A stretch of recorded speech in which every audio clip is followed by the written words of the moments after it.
श्री शिवाय नमस्तुभ्यं प्रिय भक्तों।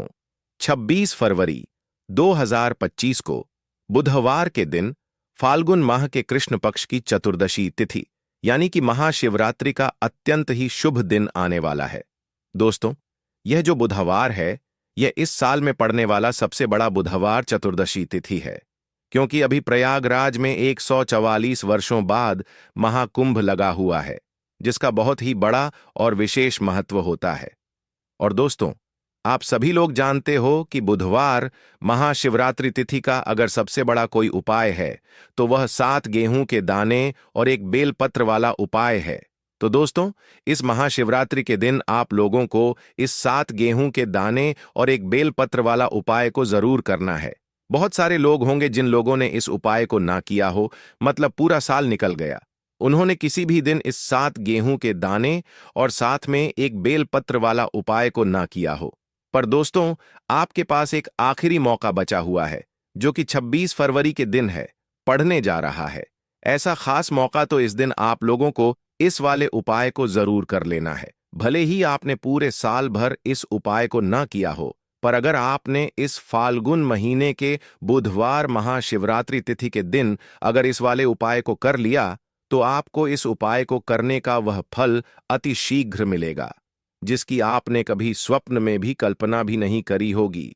इसीलिए आप लोग इस वाले उपाय को एक बार जरूर कर लेना, ताकि आप लोगों के हाथ से यह मौका ना जा सके और आपको इस उपाय को करने का फल मिल सके।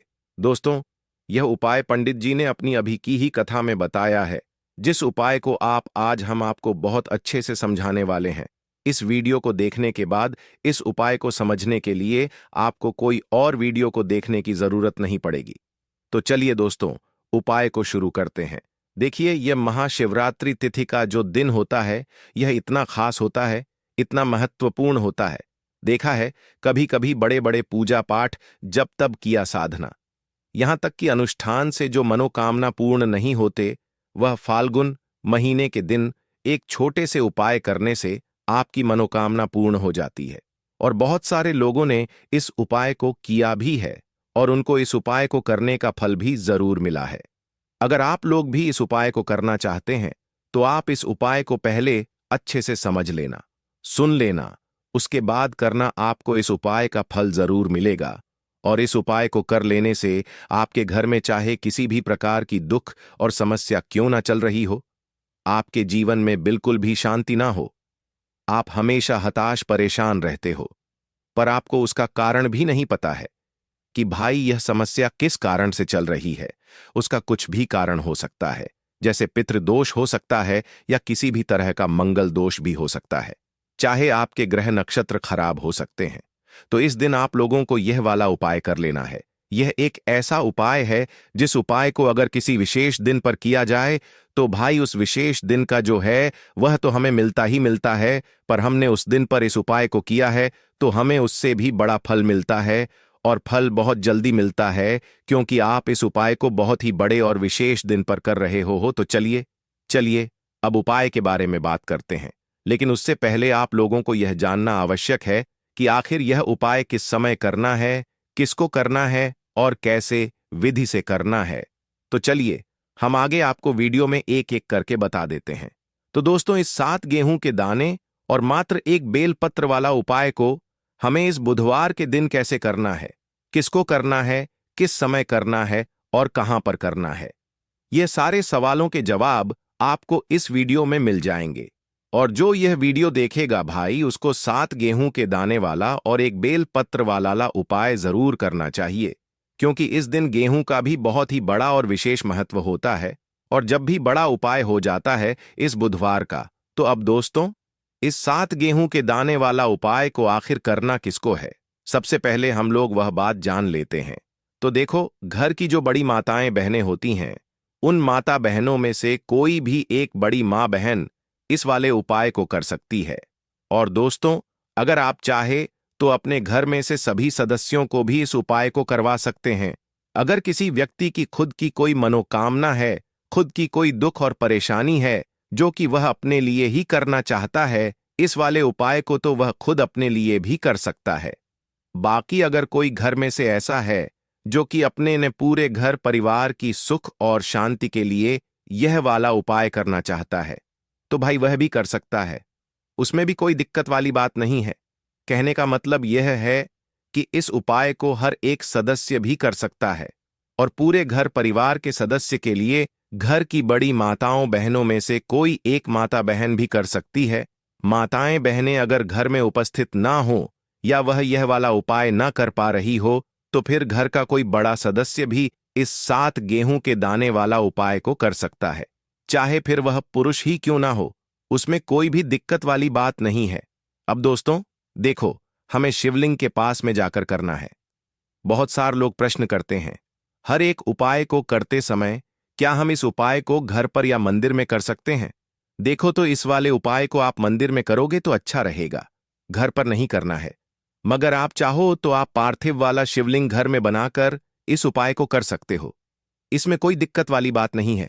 ऐसा करने से भी आपको इस उपाय का फल मिल जाएगा। लेकिन मंदिर जो शिवालय जाओ तो ज्यादा ही अच्छा है। इस वाले उपाय को आप मंदिर में करो, ठीक है ना? उसके बाद में दोस्तों जो अगला प्रश्न निकल कर आता है वह यह आता है इस उपाय को लेकर कि आखिर इस उपाय को हमें किस समय करना है, सुबह के समय करना है कि शाम के समय करना है? तो देखो, इस वाले उपाय को आप मंदिर में करो, ठीक है ना? उसके बाद में दोस्तों जो अगला प्रश्न निकल कर आता है वह यह आता है इस उपाय को लेकर कि आखिर इस उपाय को हमें किस समय करना है, सुबह के समय करना है कि शाम के समय करना है?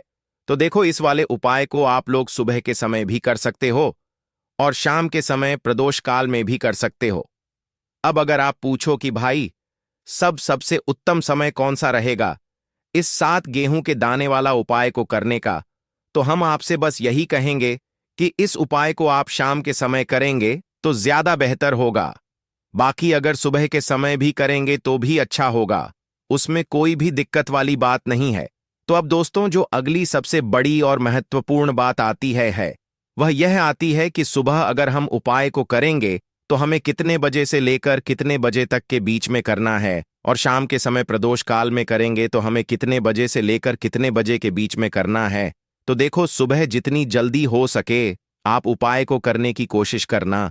बाकी अगर किसी कारणवश लेट भी हो जाओ, थोड़ी देर भी हो जाए, तो 10 या 11 बजे तक भी आप उपाय कर लेना, पर 1200 बजे से ज्यादा देरी ना हो, ठीक है? इस बात का ध्यान रखना। उसके बाद में दोस्तों अगर शाम के समय प्रदोष काल की बात करें, प्रदोष काल का जो समय होता है वह शाम के 6 बजे से शुरू हो जाता है। मतलब शाम के 6 बजे से लेकर 7 बजे के बीच का जो समय होता है यह समय प्रदोष काल का समय होता है। तो इस उपाय को आप 8 बजे के बीच में भी कर सकते हो। मतलब शाम के 6 बजे से रात 8 बजे के बीच में आप कभी भी इस वाले उपाय को कर सकते हो, उसमें कोई भी दिक्कत वाली बात नहीं है। परंतु बुधवार के दिन कोशिश करना कि समय के अंतर्गत ही कर लो। किसी कारणवश ना कर पाओ तो थोड़ा देरी से भी कर सकते हो, आपको उपाय का फल जरूर मिलेगा। देखिए, इस वीडियो में जितने भी उपाय हम आपको बताएंगे सभी उपाय सरल है। देखो, गुरुजी ने कहा है कि बुधवार के दिन आपको 7 गेहूं के दाने वाला उपाय और 3 पत्ती वाला एक बेलपत्र का उपाय तो अवश्य ही करना चाहिए। वीडियो के अंतिम में आपको उपाय बताया है जो आपको करना है। देखो, आगे बढ़ने से पहले वीडियो को एक लाइक जरूर करें। देखो, सबसे पहला उपाय, यदि आपके जीवन में कर्जा बहुत अधिक है, आपके जीवन में संकट बहुत अधिक रहते हैं, आपके ऊपर बहुत अधिक विपदा आ रही है, बार बार आपको अपने व्यापार में और अपने धन में हानि देखने को मिल रही है, आप निराश हो गए हो, हताश हो गए हो, यानी कि आपको प्रत्येक कार्य में हानि हो रही है, तो आपको यह उपाय करना चाहिए। देखिए, इस उपाय के लिए आपको 7 गेहूं के दाने आपको लेने हैं, ठीक है ना? लेने के बाद आपको जरूरत होगी एक बेलपत्र और एक चीज और ले लेना। यहां पर 7 चावल के दानों की कितने 7 चावल के दाने, गेहूं के 7 दाने और चावल के 7 दाने? कहोगे भैया गेहूं हमें नहीं मिलती है, इस टाइम पे अभी गेहूं की कटाई खत्म नहीं हुई है, तो आप खेत से हरी गेहूं भी ले सकते हैं, जिसे हम गेहूं की बाली कहते हैं। इजली आपको किसी भी किराना स्टोर पर 7 गेहूं के दाने मिल जाएंगे, जाके ले लेना, ठीक है ना? 7 गेहूं 7 चावल के दाने लेंगे और 3 पत्ती का एक बेलपत्र लोगे। साथ ही साथ आपको इस तरीके से एक तांबे का लौटा लेना है ना, उस तांबे के लौटे में आपको जल भरना। जल आपका खुद के घर का होना चाहिए, मंदिर का नहीं होगा, पहुंच जाएंगे महादेव के शिवलिंग के पास में। शाम के टाइम पर प्रदोष काल में अगर आप घर पर मिट्टी का शिवलिंग बनाने को तैयार हो, यानी पार्थिव पूजा करने को तैयार हो, तो आप इस उपाय को घर पर कर सकते हो, वरना मंदिर पर ही जाकर करो तो ज्यादा अच्छा होगा। तो आप सब चीज लेकर पहुंच जाना। शिवालय मंदिर में आप कर रहे हो तो आपको फेस रखना कौन सी दिशा, उत्तर दिशा, नॉर्थ डायरेक्शन। अब यहां पर जो मैं आपको क्रम बताने जा रहा हूं ना, उस मेरे क्रम को बहुत ध्यान से सुनिए। महादेव को अगर कोई सबसे प्रिय है ना, तो उनकी सबसे छोटी पुत्री जिनका नाम है माता अशोक सुंदरी, जो आपके पास में चावल के साथ दाने हैं ना, उन चावल के साथ दानों को माता अशोक सुंदरी के स्थान पर आपको कुछ इस तरीके से रख देने हैं ना। चावल के दानों को रखने के बाद में जो आपके पास में तांबे का लौटा है ना, उस तांबे के लौटे को कहीं पर भी हम जल नहीं चढ़ाएंगे, सिर्फ और सिर्फ माता का जो हस्त कमल आपको दिख रहा है यहीं पर गोल गोल आपको समर्पित करना है उसी जल को, और कहीं नहीं, ना तो माता अशोक सुंदरी के स्थान पे ना तो शिवलिंग के ऊपर, सिर्फ आपको यहां पे गोल गोल जलाधारी पे आपको उस जल को समर्पित करना है। उसके बाद आपने जो एक बेल पत्र रखा है उसमें थोड़ा सा शहद तीनों पत्ती में लगाकर उसे अपनी सीधी हाथों से भगवान शिवलिंग के ऊपर समर्पित कर देनी है। अब आपके पास में बचे हुए हैं 7 गेहूं के दाने हैं।